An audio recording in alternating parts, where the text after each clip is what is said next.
বলতে গেলে প্রথমে যেটা বলা যায়, ও অদ্ভুত একটা মেলবন্ধন তৈরি করেছে। কিসের মেলবন্ধন? ওর যা জীবিকা, এই জীবিকায় দাঁড়িয়ে জীবিকা একটা রাস্তার ধারের একটা হকার, মানে পান বিড়ির দোকান। হ্যাঁ, এর সঙ্গে সঙ্গে ওর আরও একটা জীবিকা আছে, সেটা হচ্ছে ফিজিওথেরাপি। হ্যাঁ, এরই সঙ্গেও আজ 20 বছর ধরে, প্রায় ছোট কিশোর বয়স থেকে ও লিখে যাচ্ছে।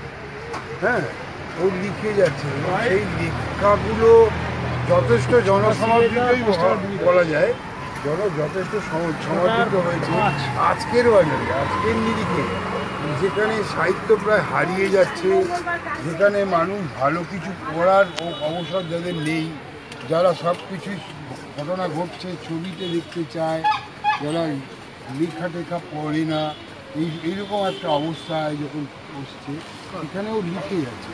প্রতিটি মানে তোমার প্রতিটি ভালো ভালো প্রথম শ্রেণীর কাগজে, প্রথম শ্রেণীর বাংলা কাগজেও লেখা বেরোয়, নিয়মিতভাবে বেরোয়। হ্যাঁ, এখন এটা খুব চারটিখানি কথা না, এই একটা স্ববিরোধিতায় ভরা জগতের থেকে ওর যে মানে ওর যে ও যে সমস্ত কাজ করে, তার মধ্যে থেকে এত উচ্চাঙ্গের কাজ ও কী করে করতে পারছে, এটাই তো আমার কাছে খুবই অবাক লাগে। ছেলেটি বলবো, ছেলেটি একদম নিচের তলার ঘর থেকে উঠে আসা একটা ছেলে। হ্যাঁ, মানে বলা যেতে পারে একদম প্রান্তিক সীমা থেকে উঠে আসা ছেলে। সেই ছেলেটি তার অখণ্ড একটা পরিশ্রমের পরে কেউ তাকে চাকরি দেয়নি, সে MA পাস। হ্যাঁ, সে ফিজিওথেরাপিস্ট, সে কেউ তাকে চাকরি দেয়নি, রাস্তার ধারে পানের দোকান সে চালায় এবং ফিজিওথেরাপি করে। মানুষকে দেখবে বলে, মানুষের কথা লিখবে বলে সে রাস্তার ধারের এই দোকানটা তার এত প্রিয় বসে থাকে। কিন্তু রাস্তার ধারে থাকার কথা এখন তার নয়, এখন সে ইচ্ছা করলে সেটা ছেড়ে দিতে পারে। কিন্তু এই মানুষের সান্নিধ্য, মানুষের নিত্য নতুন মানুষদের দেখা, এটা তার গল্পের একটা রসদ, সাহিত্য সৃষ্টির একটা রসদ। তো আমি যেটা বলছিলাম যে এই যে অদ্ভুত একটা ক্ষমতা, হ্যাঁ, এবং ও বলে একদম প্রান্তিক গরিব মানুষদের কথা, গরিব মানুষদের সুখ দুঃখের কথা উঠিয়ে আনে। এইবারে ও এ প্রসঙ্গে আর কি বলা যায়, আমার এই মুহূর্তে মাথায় আসে না। আসলে যে কোনো লেখকের ক্ষেত্রে টমাস মান যেটা বলেছেন, খুব খারাপ জীবনে দাঁড়িয়েই হয়তো ভালো সৃষ্টিগুলো হয়। সেই জায়গা থেকে পিন্টু প্রধান কত ভালো সৃষ্টি করেছে না করেছে সেই বিতর্কে আমি যাব না, কিন্তু আমি এটুকু বলবো যে এই মুহূর্তে সৃষ্টি সুখের যে উল্লাস আছে, একজন লেখক যে উল্লাসের মধ্যে থাকেন, সেই উল্লাসকে কিন্তু পিন্টু প্রধান ধরেন। এবং আরও মজার বিষয়, নজরুল নিজের সম্পর্কে বলতে গিয়ে বলছেন আমি যুগের কবি নই, আমি হুজুগের কবি। সেই হুজুগটা কিন্তু ভীষণভাবে পিন্টু প্রধানের লেখায় আছে এবং এই হুজুগটাই কিন্তু আসলে লেখা। আমরা এখানে বসে পণ্ডিতি করে বলতেই পারি অমুক লেখক সেরিব্রাল, অমুক লেখক ইতিহাসে থাকবে, সেটা তো ইতিহাস বিচার করবে, কার লেখা থাকবে, আমার কিন্তু না আরও কার লেখা থাকবে, সেটা ইতিহাস বিচার করবে। কিন্তু আমরা শুধু এটুকু বলতে পারি যে পিন্টু প্রধান কিন্তু একটা ভয়ঙ্কর চ্যালেঞ্জের মধ্যে দাঁড়িয়ে আছে, যে চ্যালেঞ্জটার নাম হচ্ছে নানা প্রতিবন্ধকতা, সেটাগুলোকে দূর করা। এবার এই প্রতিবন্ধকতার সবচেয়ে বড় উৎসটা আসে আমাদের সমাজে স্ট্যাটিক ফ্রেমটা ধর না, প্রতিবন্ধকতা আসে আমাদের সমাজে কিন্তু একটা এলিটিজমের জায়গা থেকে, যে একটা পান বিড়ির দোকান চালায় একটা ছেলে, ও আর কি লিখবে বা ও আর কি বলবে। যারাই এলিটিস্ট কালচারে অভ্যস্ত তারা কিন্তু লেখককে বোঝেন না, তারা লেখকের গাড়ির টায়ারটা দেখে। এবার গাড়ির টায়ার দেখে তো লেখককে বোঝা যায় না, লেখককে বোঝা যায় তার মেধা দিয়ে, তার কল্পনা শক্তি দিয়ে। এখন মানিক লেখক কোনোদিন গাড়ি চড়েনি, একদম মানে বিনা চিকিৎসায় প্রায় মারা গেছিলেন, তাকে আমরা বুঝি তার ইন্টেলেক্ট। সেই জায়গা থেকে আমি বলবো যে পিন্টুকে নিয়ে আগ্রহ মানে কিন্তু কোনো দুস্থ লেখকের প্রতি আপনাদের আগ্রহ ব্যাপারটা না হওয়াই পারে। ব্যাপারটা হওয়া উচিত যে প্রবল প্রতিবন্ধকতা নিয়ে যারা লড়াই করছে তাদের প্রতি আপনাদের আগ্রহ, এই আগ্রহটায় আপনাদের পৌঁছানোর জন্যে আমি সবাইকে বলবো। আর পিন্টু পোহানের 20 বছর লেখক জীবন উদ্যাপন মানেই হচ্ছে সেই আগ্রহ পৌঁছানোর সিঁড়িগুলো আমরা খুঁজছি। আমি বিশ্বাস করি যে সব কিছু মরে যায়নি, এখনও কিছু পাঠক অন্তত আছেন যাদের হয়তো আমরা চিনি না, জানি না, তো তাদের জন্যই নানা লেখা লিখছি। সেই পাঠকরা হয়তো নিশ্চিতভাবে পিন্টু পোহান বা আরও এরকম যে লেখক যারা আছেন তাদের বাঁচানোর জন্যে অবশ্যই লড়াইয়ে থাকবে, এটাই আমার এখন পিন্টু পোহানের লেখার একটা মজা রয়েছে, সেই মজায় আমরা বারবার যেটা খুঁজে পাই সেটা হচ্ছে ক্লাস। পৃথিবীর ইতিহাসটা আসলে হলো শ্রেণী সংগ্রামের ইতিহাস। কেন? ধরুন একটা জাতীয় সেতুর নিচে গরিব বড়লোক সবারই শোয়া বারো, যে এসিতে শোয়, যার তেতলা বাড়ি আছে, সে কি জাতীয় সেতুর নিচে শোবে? শোবে না। তেমনি পিন্টু পোহান কিন্তু সেই গল্পগুলো আমাদের সামনে তুলে ধরেন, এবং তুলে ধরেন এরকম রিয়েলিটিতে নয় যে ও একটা তেতলা বাড়ির ফ্ল্যাটে থাকে, বড় আনন্দবাজারে চাকরি করে বা বড় পত্রিকায় চাকরি করে, হেলিকপ্টারের ওপর থেকেও দারিদ্রকে দেখছে, তা নয়। ও নিজের জীবন থেকে যেটা বলার সেটা হচ্ছে লেখক পিন্টু পোহানের 20 বছর লেখক জীবনের উদযাপন মানে একবারে আমারও লেখক জীবনের 20 বছর উদযাপন। কেননা ও 16 বছর বয়সে স্টার্ট করেছিল, 16-17 বছর বয়সে। আমিও সে সময় ছোট গল্প ইত্যাদি লিখি। সেই জায়গা থেকে একজন সাংবাদিক এবং ছোট ছবি বানানোর লোক হিসেবে যেটা আমার বারবার মনে হয়েছে যে আখতারুজ্জামান ইলিয়াস যেটা বলেছেন যে তৃতীয় বিশ্বে একজন লেখকের ধর্ম কি। তৃতীয় বিশ্বের লেখক বারবার যেটা করেন, তিনি অদৃশ্য চেনগুলোকে তুলে ধরেন, অর্থাৎ সাম্রাজ্যবাদ এবং সিস্টেমের যে নিপীড়নগুলো আমাদের বেঁধে রাখে, সেই চেনগুলো তিনি লেখক পিন্টু পোহানের মতো লেখক দৃষ্টি আকর্ষণ করান। এই জায়গা থেকে আমি বলবো পোহানের 20 বছরের লেখক জীবনের একটা বড় জায়গা যেখানে ওই চেনগুলোকে উনি প্রকাশের সাথে। আর একটা জায়গাও আমি একই সাথে বলবো, সেটা হচ্ছে শিশু সাহিত্যিক পিন্টু পোহান আমার কাছে খুব প্রাসঙ্গিক। কেন এখন হ্যারি পটার, ইন্টারনেট, হ্যান ত্যান নানা দুনিয়ার সমস্ত বিষয় আসার ফলে আমরা একটা ধারণায় পৌঁছে গেছি যেন রিটেন ওয়ার্ডস খারাপ, ইমেজেরই যেন শেষ কথা, ভিডিওই যেন শেষ কথা।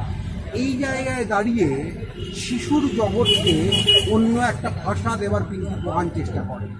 আপনি দেখবেন খুব মজার ব্যাপার এটা, আমরা এখন ঠাকুমার ঝুলি পড়ি না। ঠাকুমার ঝুলিতে আমরা যে সমস্ত জিনিস দেখতে হবে ওগুলো কি মডার্ন নয়। আমাদের উপকথায় আমরা কীভাবে দেখেছি, নারদ তিনি একটা ইয়েতে করে চলে যাচ্ছেন আকাশে, অর্থাৎ যেটা ধান ফানা হয় যেটা দিয়ে, সেই বিষয়টার উপরে দাঁড়িয়ে রিক্সা করে আকাশে চলে যাচ্ছে। এটা আমাদের কাছে খুব বিরক্তিকর লাগে, অনেকে কিন্তু আজকে হ্যারি পটারে আমরা কি দেখি, ছাঁটাই করে হ্যারি পটারের ক্যারেক্টাররা এক জায়গা থেকে আরেক জায়গায় চলে যায়। তাহলে সেটা কি খুব ভালো? যারা নারদকে নিয়ে মুখ সাটকান তারা হ্যারি পটারকে নিয়ে উল্লসিত। এই উল্লাসের বিপরীতে অন্য ধরনের সৃষ্টি সুখের উল্লাসকে কিন্তু অন্তত শিশু সাহিত্যিক পিন্টু পোহান তার নানা গল্পে, নানা উপমায়, নানা প্রয়োগে ধরার চেষ্টা করেছে। এইটা হলো আমার কাছে সবচেয়ে বড় প্রাসঙ্গিকতা পিন্টু। আরেকটা জায়গা বলে আমি আমার জায়গাটা শেষ করবো, তাহলে পিন্টুর সাথে আমার বললাম না, আমরা দুজনেই যেহেতু ছোট গল্প লিখি, একসাথে নানা কাজ করেছি, বন্ধু লিখছি, বন্ধুত্বের সম্পর্ক আছে। পিন্টু পোহানের পিন্টু পোহানের 20 বছর লেখক জীবনের সেলিব্রেশন মানে কিন্তু অনেকগুলো বন্ধুর একসাথে বেঁচে থাকার জীবনের একটা ভালো সেলিব্রেশন। যারা কিন্তু লিখতে চেয়েছে, কেউ ছবি আঁকতে চেয়েছে, কেউ ছবি বানাতে চেয়েছে, এই সম্পূর্ণ সেলিব্রেশনটা আসলে একজন লেখকের সেলিব্রেশন। লেখক মানে একটা গাছের মতো কিছু দরকার, কিছু দরকার না।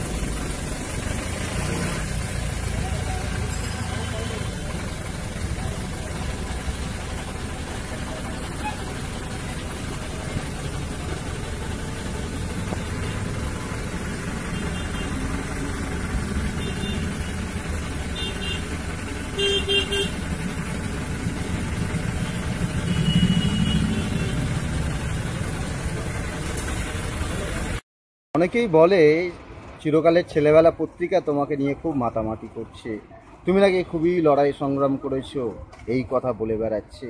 দেখো, আমরাও তো লিখি, আমরাও তো চাকরি করি কিংবা অন্য কোনো কাজ করি, তার মধ্যেই সংসারও সামলায়, সব কিছু সামলিয়ে সাহিত্য চর্চা করি। তোমার কি মনে হয় না চিরকালের ছেলেবেলা খুবই বাড়াবাড়ি করছে? আমি তাদেরকে বলি, হ্যাঁ, আমারও মনে হয় চিরকালের ছেলেবেলা খুবই একটু বেশি বাড়াবাড়ি করছে। আসলে কি জানেন তো, আমি যখন আমার ছোট্ট দোকানটায় বসে লিখতাম, তখন কেউ মনে করেনি আমি সাহিত্য চর্চা করছি। বাংলা সাহিত্যকে সমৃদ্ধ করার সামান্য ক্ষমতা আছে আমার, বরং তারা ব্যঙ্গের চোখে দেখেছিল।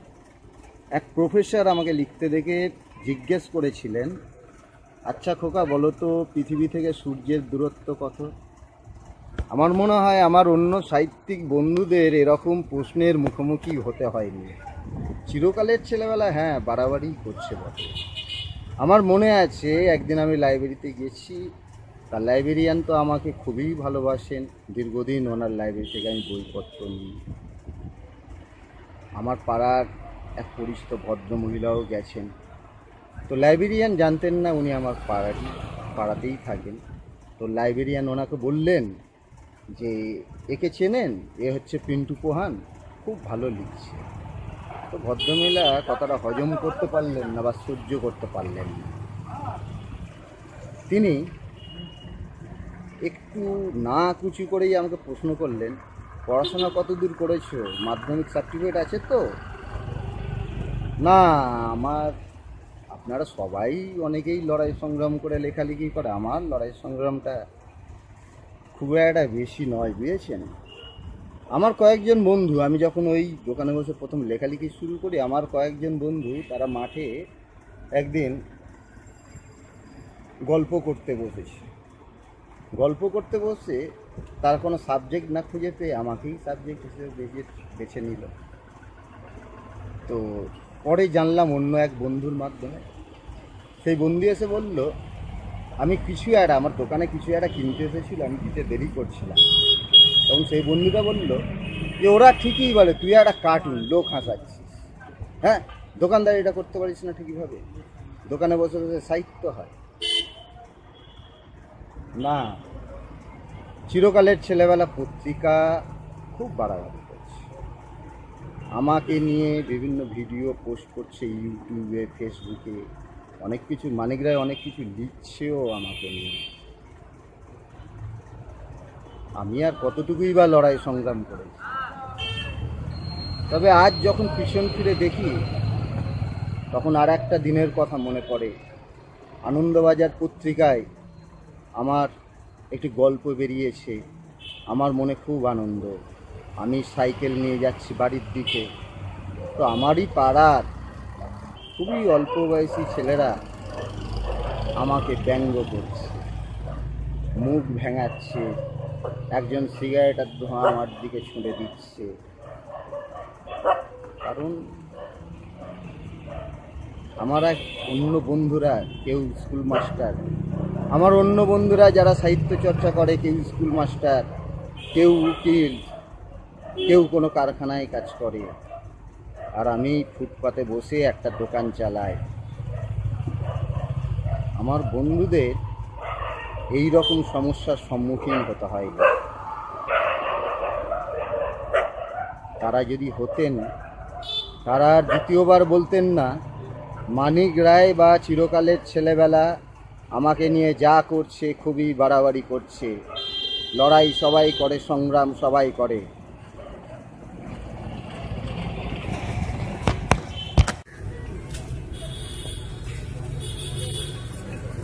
ম্যাক্সিম গোর্কির 3টে বই, পৃথিবীর পথে, পৃথিবীর পাঠশালায় ও আমার ছেলেবেলা, আমাকে জীবন সম্পর্কে নতুন এক দর্শনের সামনে দাঁড় করায়। কি অদ্ভুত জীবন তার। খুব ছেলেবেলায় বাবাকে হারিয়েছিলেন, মা দ্বিতীয় বিয়ে করেছিলেন, তো সেই মায়ের সঙ্গেও বেশি দিন পাননি। ওনার দিদিমা ভিক্ষে করে সংসার চালাতেন। শুধুমাত্র বেঁচে থাকার জন্য ম্যাক্সিম গোর্কিকে লোকের বাড়িতে কাজ করতে হয়েছে, অনেক অত্যাচার সহ্য করতে হয়েছে। উনি যখন লেখালেখি করলেন সেখানেও খুব কম মানুষকেই সাহায্যের জন্য পেয়েছিলেন, ওনার কাছে পেয়েছিলেন। উনি এই 3টি বইয়ে পড়লে আপনারা বুঝতে পারবেন কি জীবন কাটিয়েছেন এনারা সাহিত্যকে ভালোবেসে।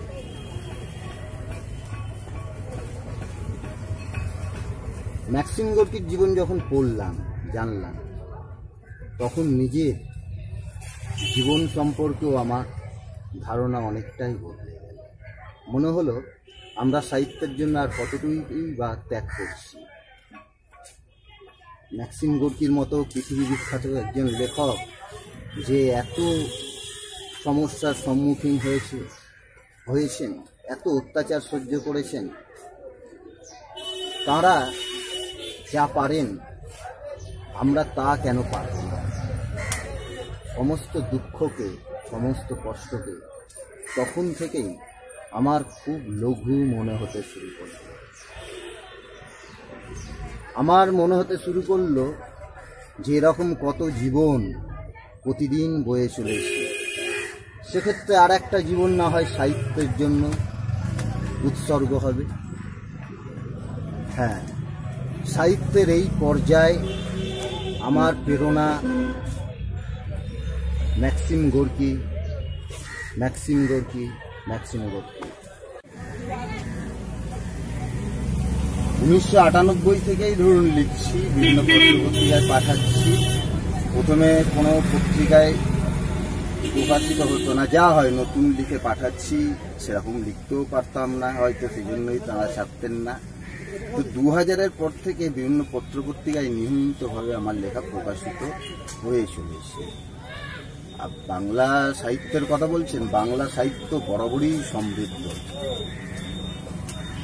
চর্যাপদ থেকে যদি বাংলা সাহিত্যের যাত্রাপথ শুরু হয়, তাহলে বলতে হবে টোটাল যে পথ, এই পুরো সময় কম, এমনকি 3 বন্দ্যোপাধ্যায়, বিভূতিভূষণ পর্যন্ত